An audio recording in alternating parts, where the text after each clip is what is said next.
Hey, what is up, everybody? This is Stevie Breach coming to you here. It's been a long time since we've done one of these, but here we are with the WWE Monday Night Raw 5-point preview for the September 4th, 2017 show.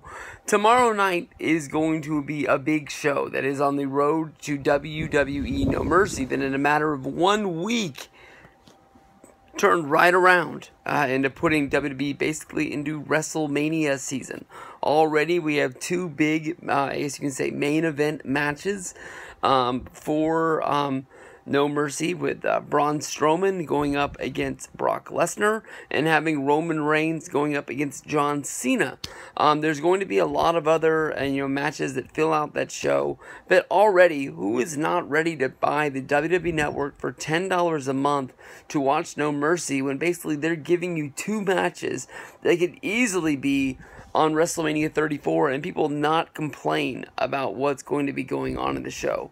I can honestly tell you that Braun Strowman is not my favorite wrestler in WWE. Brock Lesnar is not my favorite champion in WWE.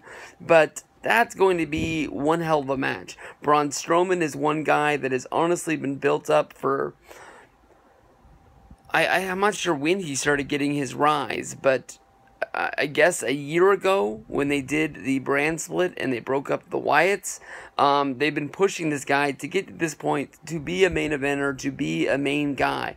I can remember when Braun Strowman was a part of the Wyatts and people were thinking that he was on the short list of people that could compete against Undertaker at WrestleMania and have a believable match that people would think that Undertaker was going out there building a new streak, going out there against the top guys in WWE.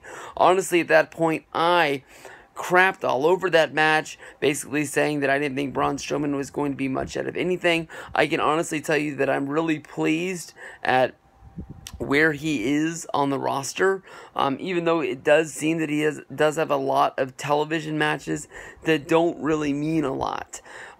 In the main event of Monday Night Raw, we are going to be getting a steel cage match.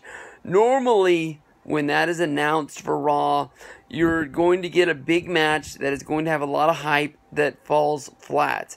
In this match, we're going to get to see Braun Strowman go up against the Big Show, brought out of the mothballs, put on a television for the first time in forever. I know the Big Show works a lot of house shows. He does a lot of things for WWE, like going to the Special Olympics, and he does a lot of, publicity things and radio shows, and he's a very noticeable guy that WWE does not want to let go. There was lots of talk of Big Show as well as Mark Henry parting ways with WWE.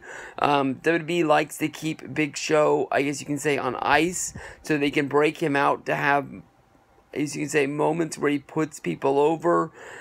So whenever John Cena needs to pick somebody up and show how strong he is, or they need the freaking WWE ring to collapse on live television, and nobody else knows how to do it because the Big Show's done it 3 times, and they always act like it's the first time it's ever happened. Well, the last time we saw this match, it was on Raw, and the ring collapsed. And they acted like this was the biggest thing to ever happen on Raw in forever. Even though there was a lot of telltale signs, people were calling the shot on Twitter before it even happened because of the fact that one Raw out of the middle of nowhere, they don't put up the side of the ring, which has the television side where it can change what it says instead of having the sort of curtain that falls over, or the apron, I guess you can say, that says WWE Network or WWE Raw, or make sure you watch Night of Champions, or whatever the tagline is. I remember back in TNA they used to have the DVD of the month advertised on the ring apron, which made people go to Shop TNA to buy them and things like that. So yeah, that was pretty smart. But out of the middle of nowhere, they don't use that. They don't use the ring posts that have the sort of WWE LED lights on them, I guess you can say. They just didn't bring it to that Raw for some reason. So people were already seeing that this was going to happen. Now here we are, months down the road. I can honestly tell you that I don't remember how long ago that match was, but I'm going to guess that it was at least 3, 4, 5, maybe even 6 months ago. And these guys have not had a rematch, have not had a face-to-face, nothing. They have a match. They go out there. They beat the hell out of each other. The only reason one of them doesn't get a win over the other one is because the ring collapses and nobody wants a rematch. It doesn't make a lot of sense to me. Now, here they are. They're going into a steel cage match. Honestly, in this match, Braun Strowman's going into this pay-per-view. He's going to have a match against Brock Lesnar for the championship. Big Show, my money is on he's not even going to have a match at No Mercy. So, easily, Braun Strowman for the win. Can these guys have a cage match that people care about on a Raw that Brock Lesnar's not going to be on? I don't think so. I think these guys are just going to go in there. They're going to beat the hell of each other. Braun's going to beat the Big Show. He's going to look like a stud, and he's going to go into No Mercy. There's going to be some sort of a false finish where Braun loses. Well, Braun maybe doesn't lose, but Brock walks out with the belt. Big match coming down on WWE Monday Night Raw this week. This, of course, is coming off of the Battle Royal to find the new #1 contender for the Intercontinental Championship. I guess that, they don't have a Dean Ambrose versus Miz match. It's going to be going down at No Mercy, so they can't just break that match out of nowhere. So I don't know how many guys were in the ring. Let's just say a 20-man Battle Royal filled with guys like Luke Gallows, Machine Gun Carl Anderson. I was surprised they had Finn Balor in there. You had Curtis Axel. You had Bo Dallas. I'm saying Goldust was in this thing. So I'm not saying that main eventers were going in there and battling this thing out to find out who was going to be going after the Miz's championship shot. But even though we had, I guess you can say, a Bullet Club reunion with Finn Balor as well as Machine Gun Carl Anderson and Luke Gallows having a big elimination in this match. I think they eliminated the Big Show, if I remember right. But, it was not enough to topple over everything. Jeff Hardy was able to eliminate Jason Jordan. I was really thinking that's where they were going, was that Kurt Angle was going to be pushing Jason Jordan to the top. It's like everyone knows where they're going, and that's the reason why they're starting to boo and they're starting to turn on Jason Jordan, because of the fact that he's getting the, maybe not Roman Reigns WWE Championship thing, but he's being pushed down our throats a little bit too much. And I think that's what WWE wants. They want us to hate this guy. But, in the end, I guess you can say a surprise guy in Jeff Hardy wins the match to become the #1 contender to go after The Miz on Monday Night Raw. Jeff Hardy is a 4-time Intercontinental Champion. Is he at the point of his career where he's going to be getting this singles push out of the middle of nowhere? The WWE Tag Team titles, right, as of right now on Monday Night Raw, are in the hands of Seth Rollins and Dean Ambrose. So maybe the Hardys don't have a way to go. But to me, the Hardys against 2 members of the Shield, to me, almost seems like it's almost some sort of a dream match. I know that it's not going to happen today, and the club really hasn't been being pushed a ton as of late. But who isn't going to want to see, the club go up against the Shield? That was a dream match that people talked about a few years ago. Getting to see the Bullet Club and the Shield go at it. I'd like to see that match on Monday Night Raw, but it's not going to happen yet. There's a lot of dream matches, and there's a lot of matches that I'm really hyped for that just we're not getting on Raw as of yet.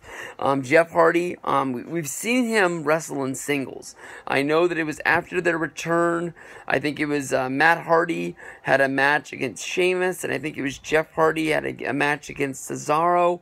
Those matches happened on Monday Night Raw back after their return after WrestleMania. So it's not like Jeff Hardy hasn't had singles matches. But this is different because it's an Intercontinental title match. It's against The Miz. Is WWE ready to pick up the ball on Jeff Hardy the way they dropped it off? If you can remember back to 2009, it was Jeff Hardy as probably, if not #1, #2, the face of the WWE behind John Cena. He went to SummerSlam as the WWE Champion. I guess he was a World Heavyweight Champion. He lost to CM Punk. He came back. He lost the Loser Team Leaves Town match to CM Punk on SmackDown. Left and he was gone for a long, long time. He went and wrestled in TNA, and there was this, that, and the other with drug charges and things like that. But the Hardys were able to pack themselves up. They were able to repackage themselves with the whole delete shit, and they were able to get back to WWE this year. Lots of stuff went down. They're still not able to be the Broken Hardys gimmick, but at least WWE, as of right now, has Retro Hardys, and I don't think that run is ready to end. I think that Jeff Hardy's getting a big match on Raw. I think that The Miz is going to be getting a big match that he can get a win in. It's not going to hurt Jeff Hardy to lose a singles match. Let's say Jeff Hardy does win this match and he becomes Intercontinental Champion. Where do you really go from here? What does Matt do? Does he end up just going to SmackDown and trying to be a singles guy again? I don't think at this point of his career, Matt really wants to be a singles guy. I don't think at this point in his career, I don't think Jeff Hardy wants to be a singles guy. If you can remember their delete stuff, Jeff almost took a back seat to Matt with the Brother Nero gimmick.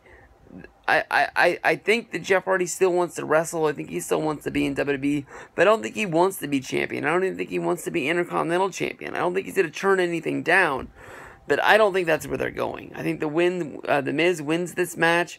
I don't really see a feud with the Hardys in the tag team division, so I don't really see them getting attacked or costing in this match. I think the Miz just defeats a big name and is able to keep going on this Intercontinental title run where he just keeps on moving up the ranks of being one of the best Intercontinental champions of all time.